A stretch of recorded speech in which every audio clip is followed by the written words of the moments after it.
Teman-teman santri semua yang dimuliakan Allah Subhanahu wa taala. Alhamdulillah wa syukrulillah.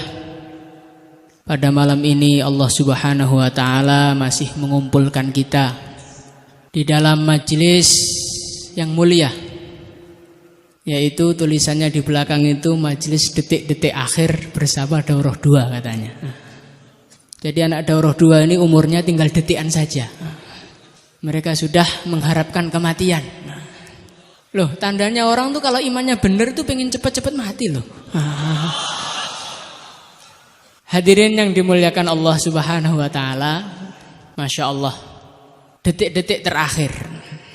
Semua orang mesti menginginkan akhir yang indah. Betul nggak? Bagaimana supaya orang tuh akhirnya indah? Dia harus mengetahui bagaimana dulu permulaannya. Dikatakan di dalam sebuah hadis Rasulullah sallallahu alaihi wasallam, beliau bersabda, "Ma min mauludin illa yuladu 'alal fitrah." Tidak ada seorang bayi pun yang dilahirkan ke dunia ini illa yuladu 'alal fitrah, kecuali bayi tersebut dilahirkan dalam keadaan fitrah. Fitrah itu maksudnya di dalam dirinya ada satu titik, satu bakat untuk menjadi orang-orang yang baik, orang-orang yang kenal kepada Allah Subhanahu wa taala. Jadi hadirin yang mulia, manusia ini ketika dia ini baru lahir, ini seperti bongkahan batu akik. Ya, menyesuaikan yang diajak bicara kan penting juga. Ketika orang itu mencari batu akik, maka yang pertama kali dia dapatkan adalah bongkahan-bongkahan batu. Ada bongkahan ini bongkahan batu murahan, ada bongkahan batu yang berpotensi untuk menjadi batu yang mahal. Tapi saat itu belum mahal, karena belum diolah. Begitu juga seorang manusia ini ketika dilahirkan di dunia ini seakan-akan dia adalah bongkahan batu yang mahal, tapi batu tadi belum diolah. Hadirin yang mulia, untuk menjadikan batu tadi menjadi batu yang mahal, maka pemilik batu tadi dia harus mendatangi tukang batu. Kemudian setelah itu dia menyerahkan batunya kepada tukang batu. "Pak, ini batu saya, tolong sampean olah. Saya pengen batu saya ini menjadi batu yang mahal." Maka hadirin yang mulia, batu yang besar tadi langsung digergaji sama tukang batu tadi. Batu yang begitu besar digergaji sehingga batu tadi pecah. Batu tadi menjadi satu bongkahan yang lebih kecil. Hadirin yang mulia, bagi orang-orang yang tidak paham, dia akan berkomentar, "Oh, batu besar bagus-bagus begini kok dipecahin, tindakan merugikan ini." Maka sang tukang batu dia mengatakan, "Oh tidak, ini batu ini memang sepertinya saya pecah, tapi ingin saya jadikan sebagai batu yang mahal." Begitu juga hadirin yang mulia, seorang manusia ini ketika dia baru lahir seperti bongkahan batu. Maka untuk menjadikan dirinya menjadi manusia yang mahal, perlu didatangkan kepada ahli batu. Siapakah mereka? Mereka adalah guru-guru kita. Hadirin yang muliakan Allah Subhanahu wa taala, sampai santri tadi di pondok, maka dikeprasin sama kiainya. Rambutnya dipotong. Keinginan-keinginannya dihilangkan, gaya-gaya dunianya, kotoran-kotorannya dibuangi semua. Dulu pakai anting, dulu nggak pakai peci, rambutnya berdiri, ada rambut model tidur, ada rambut model miring, celananya model-model sampai modal madul. Hadirin yang mulia, sampai pondok langsung dirubah semua oleh ustaz-ustaz santri baru. Dipakaikan jubah, dipakaikan surban. Maka hadirin yang mulia, bagi orang-orang awam ini adalah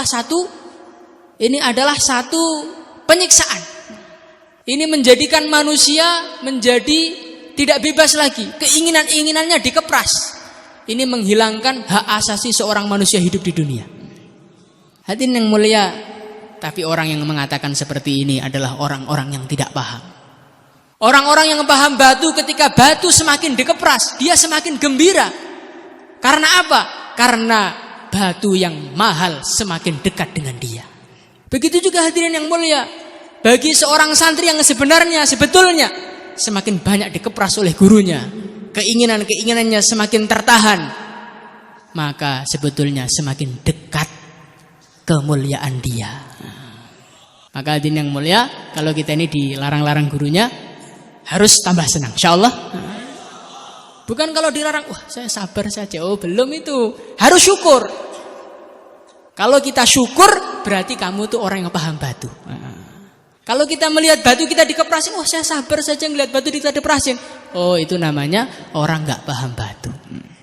Maka hadirin yang muliakan Allah Subhanahu Wa Taala, teman-teman semua, kalau kita ini ingin jadi orang hebat, kita harus siap dikepras. Insyaallah hadirin. Setelah batu tadi dikepras, maka batu tadi mulai digosok-gosokkan. Dia diamplas, suruh ngapalkan Quran. Itu amplas itu. Kemudian suruh ngapalkan hadis, suruh tahajud. Kemudian suruh apa lagi? Istighatsah, suruh taklim. Wis pokoknya Masya Allah segala jenis amplas sudah dikeluarkan oleh guru-guru kita. Maka hadirin yang mulia, ternyata ngamplas manusia dengan ngamplas batu itu caranya berbeda. Kalau kita ingin mengamplas batu 10 menit sudah jadi. Ternyata ingin mengamplas manusia ini diperlukan waktu 10 tahun hadirin. Jadi hadirin yang mulia, kalau belum 10 tahun kok sudah lari, ini berarti batu yang tidak layak dijual hadirin. Hadirin yang muliakan Allah Subhanahu Wa Taala, batu tadi diamplas, diuji dengan kesabaran, diuji dengan hafalan-hafalan, dicapek-capekkan sampai tenaganya sudah lemes semua. Bahkan sampai masuk rumah sakit juga, bahkan sampai masuk RKS berbulan-bulan juga, karena saking banyaknya diamplas oleh gurunya. Hadirin yang muliakan Allah Subhanahu Wa Taala, setelah batu tadi genap 10 tahun, seperti orang-orang tahasus yang sekarang itu, maka batu tadi menjadi batu yang mahal. Batu yang mahal, batu yang layak dipandang, batu yang layak dimiliki, dan batu yang layak ditampakkan kepada orang lain. Begitu juga hadirin yang mulia, santri ini setelah dia ngaji bertahun-tahun, anggaplah 10 tahun, maka barulah dia ini layak untuk dimiliki, layak untuk ditampakkan, layak untuk diperjuangkan, untuk meneruskan perjuangan Rasulullah SAW. Hadirin yang mulia, kalau kita ini punya batu yang mahal, kira-kira batu tadi kita simpan di tempat yang khusus. Apa kita taruh comberan, kita taruh tempat sampah, atau kita buang begitu saja? Kita simpan apa kita buang? Hadirin yang muliakan Allah Subhanahu Wa Taala, begitu juga diri kita. Di dalam diri kita ini sudah ada Al-Quran, di dalam diri kita ini sudah ada hadis, di dalam diri kita ini sudah ada cahaya-cahaya guru-guru kita, cahaya Rasulullah SAW. Maka sekarang kita ini sudah laksana seperti batu yang mahal. Hadirin yang mulia, maka jangan sampai kita ceburkan diri kita di dalam tempat-tempat yang tidak layak untuk kita. Insyaallah hadirin, seorang talibul ilm, seorang ahli hadis, tidak layak baginya untuk melepaskan sunnah baginda Nabi. Seorang ahli Al-Quran tidak layak baginya untuk mengerjakan maksiat-maksiat. Seorang ahli Al-Quran, terutama orang-orang tahfidz ini ahli Al-Quran semua insyaallah ini. Ini kalian ini seperti permata yang tersimpan kalian ini. Maka jangan sampai permata itu kita kotori dengan kemaksiatan-kemaksiatan 17 Ramadan nanti. Insyaallah hadirin. Kalau kita ini maksiat ketika kita dulu belum kenal agama, belum pakai surban, belum kenal baginda Nabi, ya wajar. Seperti batu yang belum diolah, tempatnya di mana? Di kali. Kadang-kadang tempatnya di gunung, kadang-kadang tempatnya di pinggir jalan, layak. Tapi ketika batu sudah diolah, dia tidak layak bertempat tinggal di pinggir jalan, dia tidak layak bertempat tinggal di pasar-pasar, dia tempat tinggalnya di kota yang mahal harganya dan tidak boleh disentuh oleh sembarangan orang. Maka hadirin yang mulia, kita sebagai orang-orang yang sudah kenal agama, jangan sampai diri kita tersentuh oleh syaitan, tersentuh oleh kemaksiatan-kemaksiatan, tersentuh oleh orang-orang yang dilarang menyentuh kita oleh Allah Subhanahu Wa Taala. Insyaallah hadirin. Siapa yang nggak boleh nyentuh kamu? Perempuan dan yang mirip perempuan. Nah, maka makhluk-makhluk itu jangan sampai menyentuh kita. Karena apa? Karena kamu tuh batu mahal, Kang. Nggak boleh orang-orang sembarangan menyentuh kamu. Nah, insyaallah hadirin yang muliakan Allah Subhanahu wa taala, setelah Anda mengamplas batu. Ini ceritanya hari ini batu terus ini. Karena ilhamnya ngelihat kalian kayak batuan, jadi ilhamnya batu terus ini. Hadirin yang mulia, setelah kita punya batu, sudah kita olah, sudah kita amplas, sudah indah, maka batu tadi walaupun mahal, belum terlalu mahal. Untuk menjadikan batu sebagai batu yang mahal, batu itu harus punya sertifikat. Tahu sertifikat enggak? Surat. Nah, pernyataan bahwasanya batu ini batu mahal. Selagi sertifikat itu belum ada, walaupun batu kamu mahalnya kayak apa, tetap harganya tidak bisa terlalu mahal. Begitu juga teman-teman santri semua yang dimuliakan Allah Subhanahu wa taala. Walaupun Anda hebatnya kayak apa, pinternya kayak apa, ngomongnya meyakinkannya kayak apa, tampangnya seperti apapun, kalau Anda belum mendapatkan sertifikat diridhoi oleh Allah Subhanahu wa taala, Anda belum layak jual. Hadirin yang muliakan Allah Subhanahu wa taala, maka di dalam majelis detik-detik akhir ini dan tahun-tahun yang akan datang, karena habis detik kemudian tahun, 2 tahun lagi. Hadirin yang mulia, di dalam kesempatan ini mari kita merenung. Kita sudah banyak membaca Al-Quran, kita sudah banyak menghafalkan hadis, kita sudah banyak nunggu mutolaah, kita sudah banyak nunggu setoran kitab, kita sudah banyak berjuang di jalan Allah Subhanahu wa taala. Hadirin yang mulia, apakah kita pernah berpikir apakah Allah sudah ridho kepada kita? Ini adalah satu tanda tanya besar yang perlu kita pikirkan setiap detik kita. Karena hadirin yang mulia, apalah arti sebuah amal? Apalah arti sebuah kehebatan bila tidak diakui oleh Allah? Maka hadirin yang mulia, dalam malam ini marilah kita sama-sama memikirkan bagaimana caranya supaya kita ini diridhoi oleh Allah. Insyaallah hadirin. Supaya diridhoi oleh Allah bagaimana? Supaya kita ini diridhoi oleh Allah, kalau orang-orang yang diridhoi oleh Allah ridho kepada kita. Kalau kita ingin diridhoi oleh Allah, caranya bagaimana? Ridhokanlah dulu orang-orang yang diridhoi oleh Allah. Siapakah mereka itu? Ya mereka adalah guru-guru kita, para masyayikh kita. Saya yakin dengan 100% bahwasanya mereka ini adalah orang-orang yang diridhoi oleh Allah Subhanahu wa taala, para sahabat, para nabi. Ini adalah guru-guru kita dan panutan kita. Makanya kalau kita ingin diridhoi oleh Allah, kita harus meridhokan mereka dulu. Insyaallah hadirin. Tapi gimana caranya? Bagaimana caranya supaya kita ini diridhoi oleh guru-guru kita ini? Bagaimana caranya? Di dalam sejarah ada satu kisah seorang santri yang diridhoi oleh gurunya dengan sebab perbuatannya. Siapakah dia? Dia adalah Sayyidina Ibnu Abbas radhiyallahu anhu. Teman-teman semua, suatu ketika Sayyidina Ibnu Abbas radhiyallahu anhu beliau menginap di rumahnya Rasulullah sallallahu alaihi wasallam. Maka Sayyidina Ibnu Abbas ini beliau menyiapkan satu ember, satu wadah untuk wudunya Rasulullah sallallahu alaihi wasallam. Maka ketika Rasulullah sallallahu alaihi wasallam hendak mengambil air wudu, beliau kaget. Loh, kok sudah ada yang menyiapkan airnya?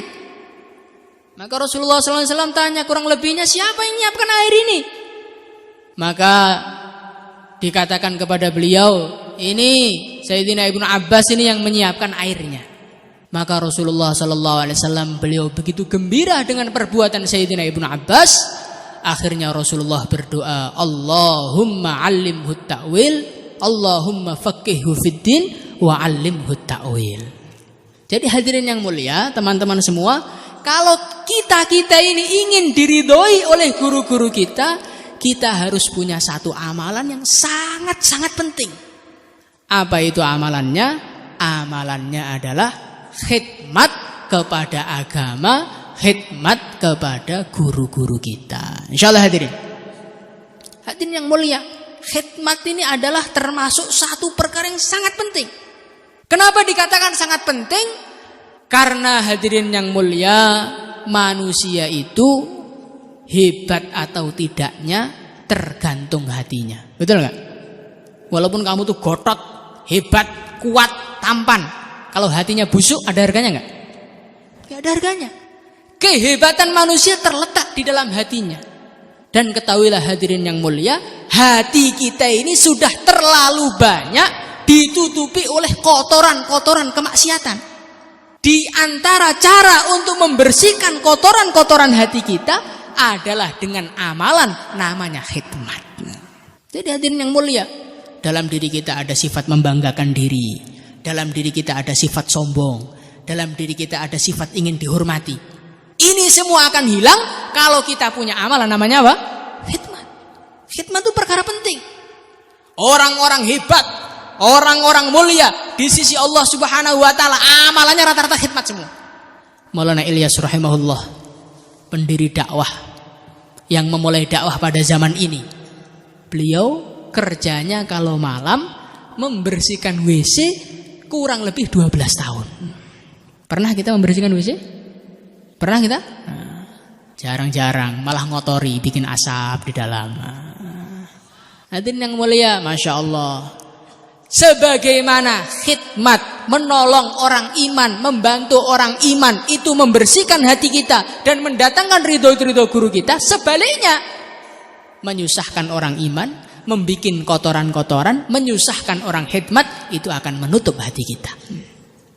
Maka hadirin yang mulia, kita lihat santri-santri yang habis makan kok lengsernya nggak dicuci, itu insya Allah hatinya nggak lebih kotornya daripada lengsernya. Betul itu, karena khidmat itu akan membersihkan kotoran-kotoran hati kita. Kalau kita makan nggak dicuci, nyuruh teman kita, maka kita nanti akan menyusahkan teman kita. Itu menjadi hati kita tertutup di sisi Allah Subhanahu wa taala. Maka hadirin yang mulia, bagaimana kita hidupkan suasana khidmat di dalam pondok kita? Komplek kita bersihkan, nasi-nasi kita bersihkan, kita makan semua, jangan sampai ada sisanya. Insya Allah, kalau perlu lengser-lengsernya kita bersihkan, masukkan mulut semua.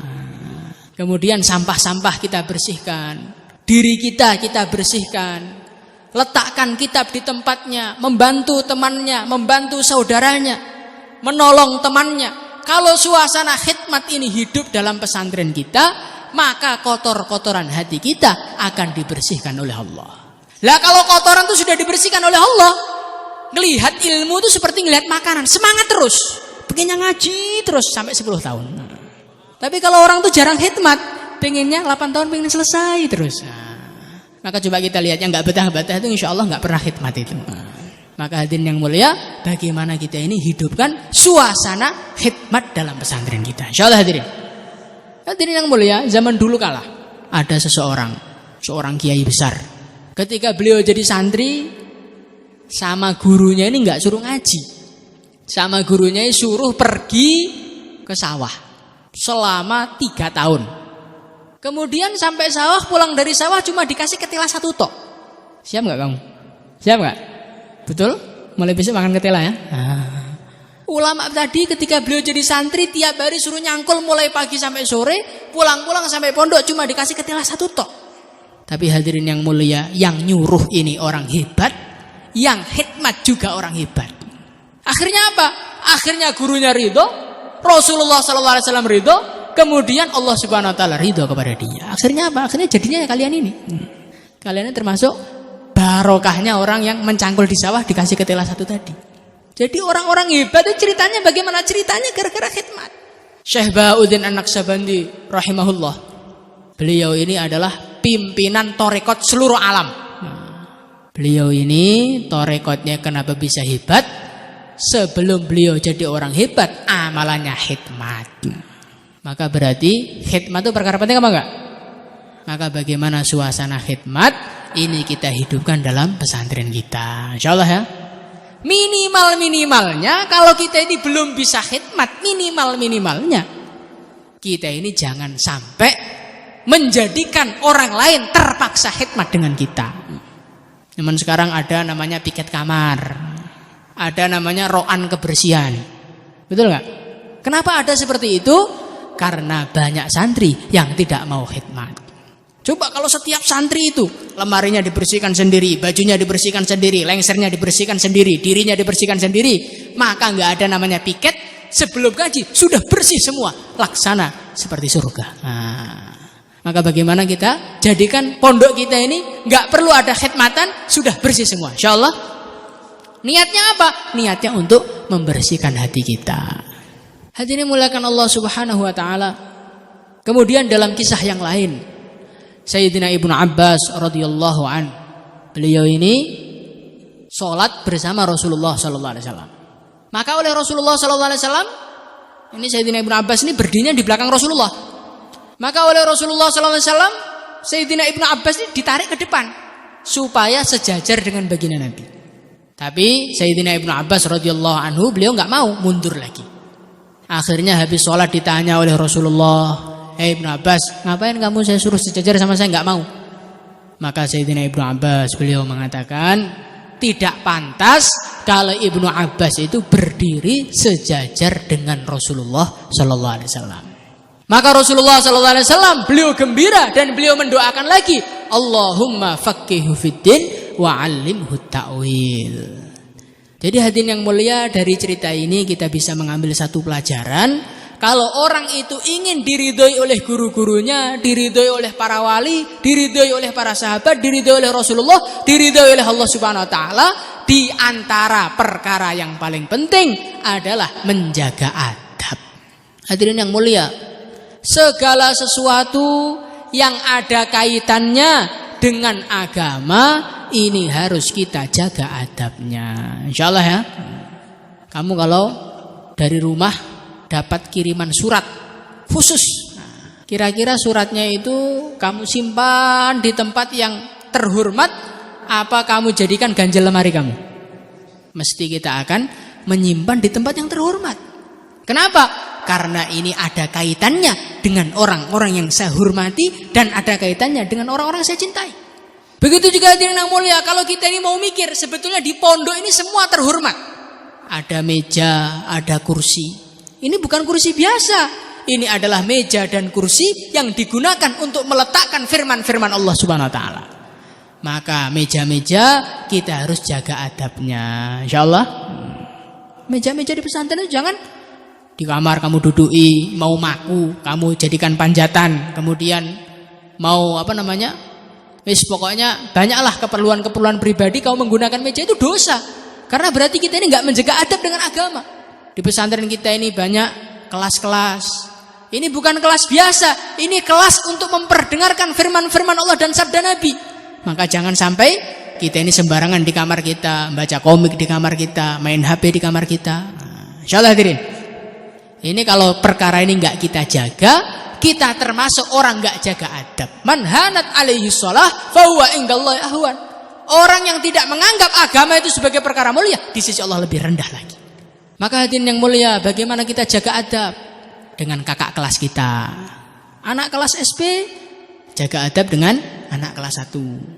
Anak kelas 1 jaga adab dengan anak kelas 2. Anak kelas 2 jaga adab dengan anak kelas 3. Anak kelas 3 jaga adab dengan kelas 4 sampai seterusnya. Teman-teman daurah 2 jaga adab dengan teman-teman takhasus. Insyaallah hadirin. Jangan mentang-mentang temannya dipanggil namanya. Ini amalan-amalan seperti ini sepertinya biasa, tapi ini sebetulnya adalah perkara-perkara yang mengotori hati kita. Akhirnya kita enggak pernah kenal kepada Allah, enggak pernah kenal kepada Rasulullah dengan sebenar-benarnya, enggak pernah paham ilmu agama dengan sempurna. Maka hadirin yang mulia, bagaimana adab ini kita jaga dengan sebenar-benarnya. Insyaallah hadirin. Hadirin yang muliakan Allah Subhanahu wa taala, ketika seseorang itu, ketika batu tadi, masih kembali pada batu. Ketika batu tadi sudah diamplas, batu tadi ditempatkan di tempat yang mahal, batu tadi sudah keluar sertifikatnya, maka batu tadi tinggal menunggu pembeli yang kuat membeli harganya. Begitu juga hadirin yang mulia, ketika kita ini sudah menjadi hafidz Quran, ketika kita ini sudah menjadi ahli agama, kita sudah menjadi orang-orang yang diridhoi oleh Allah Subhanahu wa taala, maka perkara yang paling penting yang kita tunggu adalah detik detik-detik terakhir tinggal di dunia, bukan detik-detik terakhir ngaji daurah 2. Detik-detik terakhir tinggal di dunia, nunggu malaikat Israel datang, mati langsung masuk surga. Itulah harapan kita, insyaallah hadirin. Jadi detik-detik akhir yang indah ini akan terjadi apabila permulaan yang indah. Man asyraqat bidayatuhu asyraqat nihayatuhu. Maka teman-teman semua yang masih SP, yang masih kelas 1, yang masih kelas 2, jangan kita ini punya pikiran, saya main-main dulu lah, saya mau santai-santai dulu. Nanti kalau sudah daurah, saya mau sungguh-sungguh jadi wali insyaallah. Ya semoga saja. Tapi langkah seperti ini bukan langkah yang baik. Langkah yang terbaik adalah bagaimana mulai kita mengamplas batu kita, mulai kita mengamplas diri kita di pesantren ini sungguh-sungguh sampai akhirnya perpisahan kita dengan guru kita di dunia menjadi perpisahan yang indah. Tapi kalau kita ini belum diizinkan, kalau sudah keburu lari aja, maka perpisahan menjadi perpisahan yang tidak indah, mengganjal seumur hidup kita. Maka hadirin yang mulia, dalam malam ini karena sudah ada yang mau mati, masa kalian gak mati? Mati semua kan? Nah, maka sebelum kita ini mati, masih punya nyawa, ini teman-teman daurah 2 minta dimaafkan semua dosa-dosanya, karena dosa mereka di pondok banyak sekali. Dan saya sebagai apa? Sebagai manusia yang banyak ngurus kalian, kita sama-sama saling memaafkan, insyaallah ya. Saya banyak dosa saya dengan kalian, masih banyak orang-orang nakal yang belum saya tangani, yang belum saya jewer. Jadi saya minta maaf sebanyak-banyaknya. Aturannya semua orang tuh harus saya tangani semua, tapi karena keterbatasan waktu, keterbatasan banyak terbatasnya, ya saya minta maaf sebesar-besarnya. Insyaallah hadirin. Hadirin muliakan Allah Subhanahu wa taala, mungkin ini saja yang bisa saya sampaikan. Sekarang kita sama-sama doa kepada Allah supaya Allah Subhanahu wa taala menjadikan kita sebagai orang-orang yang diridhoi oleh Allah dan menjadi orang-orang yang ditolong oleh Allah untuk menyempurnakan perintah-perintah gurunya. Perintah gurunya apa? 10 tahun, kemudian 1 tahun dan suluk 4 bulan, itu perintah guru kita seperti itu. Maka sekarang kita doa kepada Allah supaya Allah memudahkan kita urusan ini. Karena tandanya orang yang berhasil dunia akhirat adalah orang-orang yang bisa menyempurnakan tugas gurunya. Kalau nggak sempurna ya biasanya nggak sempurna. Al-Fatihah.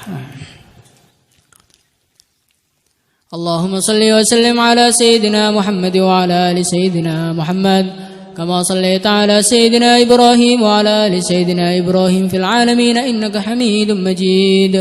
Allahumma taqabbal minna innaka antas samiul alim وتب علينا إنك أنت التواب الرحيم اللهم اغفر لنا ما قدمنا وما أخرنا وما أعلنا وما أنت أعلم به منا أنت المقدم وأنت المؤخر لا إله إلا أنت اللهم اغفر لنا ولإخواننا الذين سبقونا بالإيمان ولا تجعل في قلوبنا غلا للذين آمنوا ربنا إنك رؤوف رحيم اللهم استعملنا واستعمل آباءنا وأمهاتنا وتلامذنا لخدمة دينك اللهم استعملنا واستعمل آباءنا وأمهاتنا وتلامذنا وسائر المسلمين لخدمة دينك اللهم إنا نسألك من خير ما سألك منه نبيك ورسولك محمد صلى الله عليه وسلم